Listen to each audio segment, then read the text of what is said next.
Maria. I come from Romania. And I am Hello, Mr. Ruffalo. My name is Supin. I came from China. I'm 11. Hello, Mr. Ruffalo. My name is Elijan. I come from Greece. I'm 15 Hello, years Mr. Ruffalo. My name is Joe. I came from Portugal and I'm 11 years old. Hello, Mr. Ruffalo. I'm Z. I come from China. I'm 14 years old. My name is Cedric. I'm 30 years old and I come from My name is Mr. Ruffalo and I come from the United States and I'm 47. Why did you start water defense? To inspire you? Well, I started water defense to protect water. And it came out of, I saw all kinds of different ways that companies were extracting fossil fuels from the earth. And all of them destroyed water or polluted water, either hydrofracking or mountaintop removal or tar sand, deep sea drilling. All of these things had an effect on water. And I saw all these different communities that were fighting against these things so the communities wouldn't become polluted. And I had the idea that the one common denominator between all of these different forms of extracting energy was water. And so it started as a way to bring all these different groups together under one common cause to protect each other, to share information, and to gather. And then since then, it's moved on to be many different things. I could get into that a little bit more on some of the other questions, but my inspiration really came from the communities that I was visiting who were fighting these things and having their water contaminated, and who were reaching out to me and asking for some kind of help. Okay.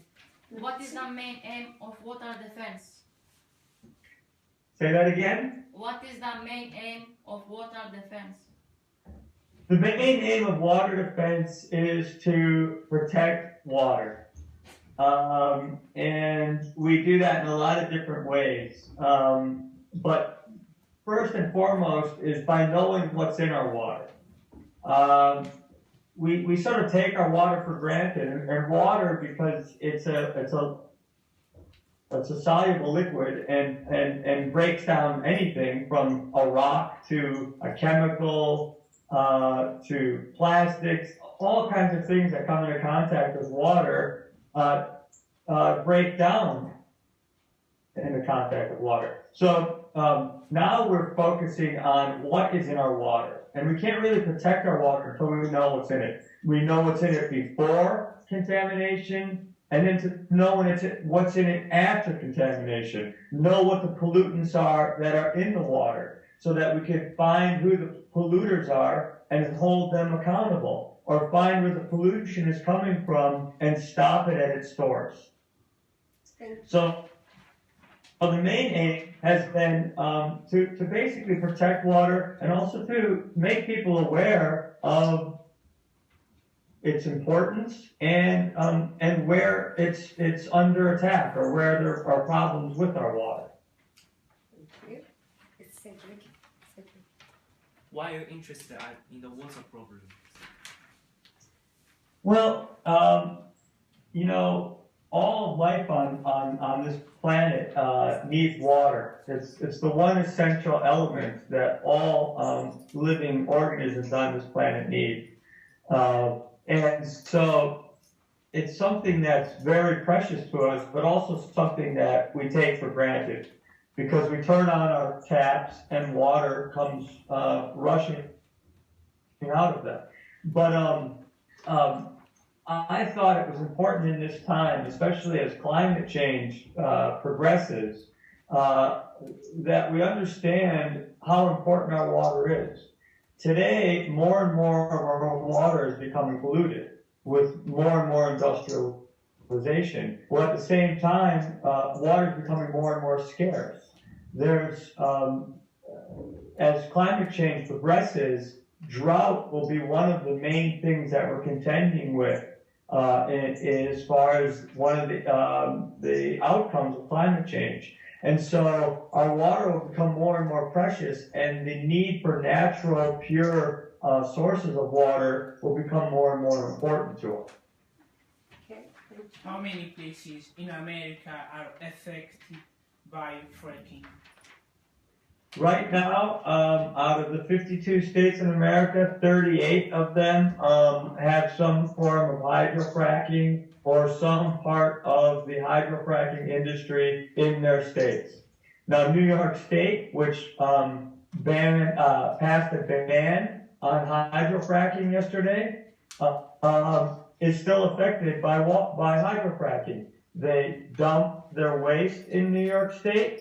We spray the backflow water, the water that comes out of hydrofracking wells, on our roads in the wintertime because there's a lot of salt in that water and it melts ice.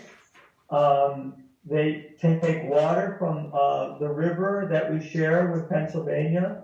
Hydrofracking is an incredibly water-intensive process, and so each well uses about 13 million gallons of water. And that water can never be replaced back into the system. It has to be disposed of by deep well injecting it because it comes up from the deep underground with so many toxins. And so we have pipelines in our state, and we have what they call compressor stations where they need to clean the natural gas of any other impurities. And so the other thing about hydrofracking is it's pollution in the air. People don't know about it, but much of the pollution that comes from hydrofracking is released into the air. And that air travels from state to state. A big issue in the United States right now is some states are dealing with the pollution that's made in another state and is floating over to their state through the air. And so you see that these kinds of industrial processes don't just stay in one place. They become the problem of everybody in the surrounding contingent areas. What do we do to reduce the effect of toxic water? Sorry. Say that again, honey? Say again. What do we do? What do we do to reduce the effect of toxic water? The effects of toxic water. Right. What do we do to reduce? Good question. So there's filtration that you do after water contaminated. There's certain ways of cleaning up water after it's contaminated. But the best way of dealing with water contamination is to stop it before it can happen. And the way to do that is to really keep an eye on industries. Now, in America, over the past decade, we have pretty much started to eliminate regulations. And because we've eliminated those regulations, we're having these massive contaminations. Last summer, there was a chemical plant that was alongside a river where hundreds of thousands of people got their water from. And no one was making sure that this chemical plant was up to date. And they released millions of gallons of a chemical that's used for mining coal, and it escaped into this river. And 300,000 people didn't have water for 2 weeks. And last summer, there was an algae bloom in Lake Superior where the city of Toledo, Ohio, gets their drinking water. The algae bloom was caused from fossil fuel fertilizers that were put on the farmland. And there's been no regulation of these fertilizers and the amount that they put on the farmland. And because of that, there was a huge algae bloom in the drinking water reservoir, and another 400,000 people had no water for a week in the United States. So the best way to deal with contamination in water is to stop it before it happens. Yes, so I'm speaking specifically about the United States, but really these problems are everywhere and they're compounding. We just had a spill in Bangladesh in the Sindhbar region, where it's one of UNESCO's World Heritage Sites, which means it's one of the great treasures, ecological treasures of the world. And they spilled 360 liters of furnace oil there. And the dolphins are dying. It's one of the only places that has the pink dolphin. And the dolphins are dying there, and the bird life is dying there, and the amphibian life is dying there. And that was because of carelessness and negligence of a company that was moving oil. And we're lucky in our developed nations. We can turn on the water and we get fresh water. But there's places all over the world where people have to really fight every day and really make a concentrated effort just to have enough water to cook with and to drink, let alone bathe their children or to bathe their clothing. And so this is an important issue that many hundreds of thousands of people are dealing with throughout the world today. Okay, so 6. who is 6? Did you believe your house water is safe for drinking? You guys drink bottled water? Well, Yes. no, from Do you- the From the tap? yeah. We can still drink tap water. A lot of Americans don't drink tap water because they're afraid that it's not healthy. And that's a shame. I believe that we should be able to drink the water that comes out of our tap. And so I use a filtration system, a secondary filtration system on my tap water, on my drinking water. Because in New York, we don't know if our water is safe to drink coming out of our taps. Now, that's something that you take for granted in your country. But in a lot of other places, if you went to Mexico or other third world countries where they have tap water, you can't drink the water that comes out of the tap because it'll make you sick. And so everyone, if you ever go to Mexico or a lot of places in South America, you will have to drink water that comes out of a bottle because the tap water will make you sick. And I think that we should be living in a world where that isn't something that we have to question. And it's possible. Z, can you drink tap water in China? Some places you can, but not all the places. Not all the places. In Italy, Cedric? Sometimes. Okay. How is it in Portugal? Well, almost everyone drink it from the tap. From the tap. So in Portugal, tap water can be drunk. In Romania, can you drink it from the tap? Yeah. You can? Elijan in Greece? From the tap. So yeah, some of them are lucky. They can still drink tap water. So in their country, So yeah, brilliant. Any next question? How do you promote water defense? We've most of the promotion that happens comes from going to the places where there's been contamination and dealing with it. And then we post that on social media. And sometimes we'll get some television coverage or magazines or newspapers. But most of the promotion comes from just the work we're doing, telling the stories of the work doing in social media.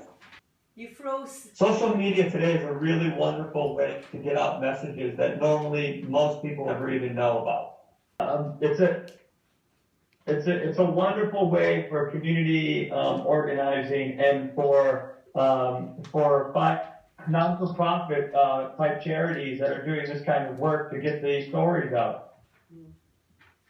The mainstream media doesn't normally pick up these kinds of stories, and so we rely a lot on social media to be able to tell the world what's happening in places like Bangladesh, which most people haven't heard about, but is a major catastrophe going on there now. Yeah. Okay, next question. What would you like to see happening around the world right now? Good question. most of these kinds of issues would be taken care of by shifting as quickly as possible away from fossil fuels and to renewable energy sources. We could literally power the world with wind, water, and sunlight for all purposes with the technology that we have available to us today. The big problem of why that's not happening is because the fossil fuel industries have a very strong hold on our political systems, and because we've been using this system, the fossil fuel system, for a long time, 70, 80, 100 years.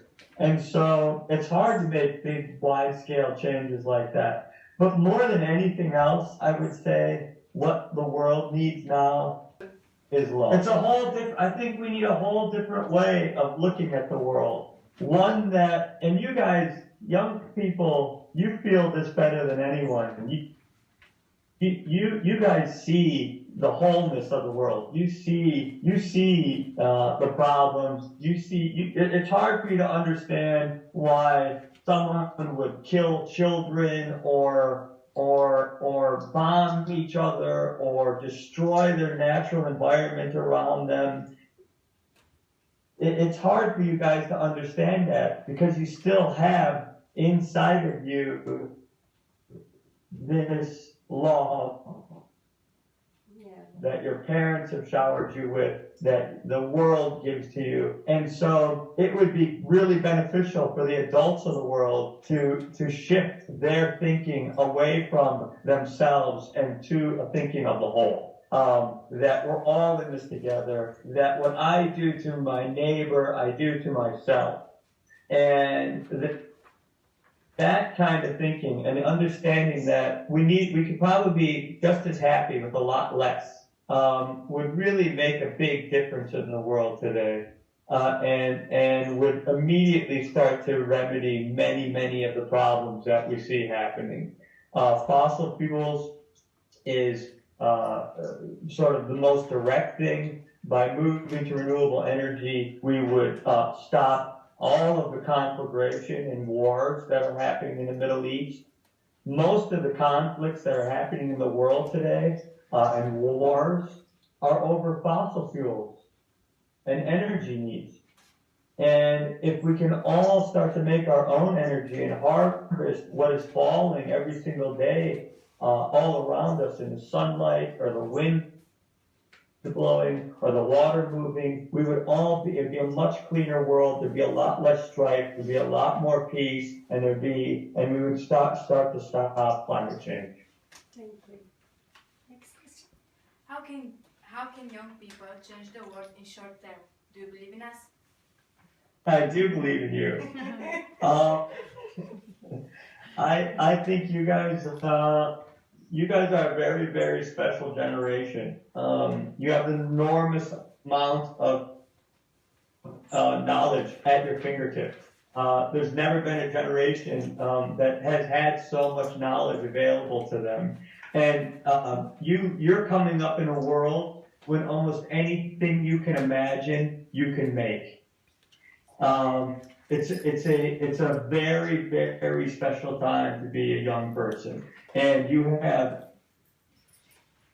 an enormous amount of control over your destinies and your futures in ways that many generations before you didn't. And so you can do things like create whole movements through social media. You guys can talk to the world and your world leaders in a way that no other generation has been able to do. You're able to spread information in a way that no other generation has been able to do. You're able to feel empowered because your voices can be heard in a way that no other generation has been able to do. And lastly, children teach their parents. And what you guys are learning, you are passing on to your parents and your grandparents, and you're literally changing the way they live. And so that's why it's so important that your education is current, it's up to date, it's based on science, and it's based on knowledge. And I have an enormous amount of faith in your power and in your minds and in your ability to affect the kind of changes and make the kind of world that you want to live in. Why are you in the I'm UK? making a movie here. I'm making did you see Now You See Me? I made Avengers 2. I was here last summer and I made Avengers 2 when you guys were still at school, I think. And this time I'm making a movie called Now You See Me, the second act, and it's a sequel to the first Now You See Me. What is your message for Pendergast Lady Ross? Well, I don't want to sound cheesy, but I think it's really important for you guys to love yourselves. It's probably the hardest thing to do, but there's nothing that will make you, I think, have a happier life than that. And I don't think there's anything you can do to change the world in a more profound way than to start inside of yourselves. And when I say love yourself, I don't mean being egoistic. I don't mean being, I'm the best in the world or arrogant. I mean being gentle and kind and considerate and forgiving and careful with yourself, respectful to yourself. You know, it's kind of like the way your parents. Well, not all of our parents are like this, but it's the way we wish our parents were sometimes. Is that they see you and they say, no matter what you do, I'm always going to be here for you. I'm always going to believe in you. I'm never going to let you down or abandon you. And yeah, you're going to make mistakes. But you know what? I'll never stop loving you. And I think that's a really wonderful way to approach yourself. And I think that your life will be a beautiful, wonderful thing if you can approach it that way. That's the greatest piece of wisdom that I have to lay on you. So, any other one that you want to add? Anything else? Do you want to say something? So when's that called? Now You See Me. Now You See Me, second act, yes, 2. Because I saw you the first movie, that was great. Yes, that's right. You said you saw that one. The next one will come out, I think, sometime next year. Probably next, hopefully by next fall, I think. Something about your family, Mr. Ruffalo. How many children do you have and how they are? I have 3 children. Keen, who's my oldest son, he's 13. I have a 9-year-old girl named Bella Noche. She's my middle child, and then I have a little baby who's not a baby anymore, but she'll always be my baby. She's a pet, and she's 7. And they're very funny. They all have learning disabilities. They're all dyslexic. And they all go to a special school, and they're all really, really wonderful, fun people. Would you like to thank Stefan for? Would you like to say thank you? Thank you. Thank you. In Italian? No, grazie. You want to say Italian? Grazie. Sì, sì. Obrigado. Stop, Mr. Ruffalo. Yes, no, yes. Oh, that was great. You're great. I'd love to come see you sometime. Yes, that would be great actually. We're Okay. looking forward to it. Thank Thank you very much. Do you want to? Blessings to you all. Have a great day and a great holiday. Thank you. Thank you. Bye. Thank One you. more booking. Thank you.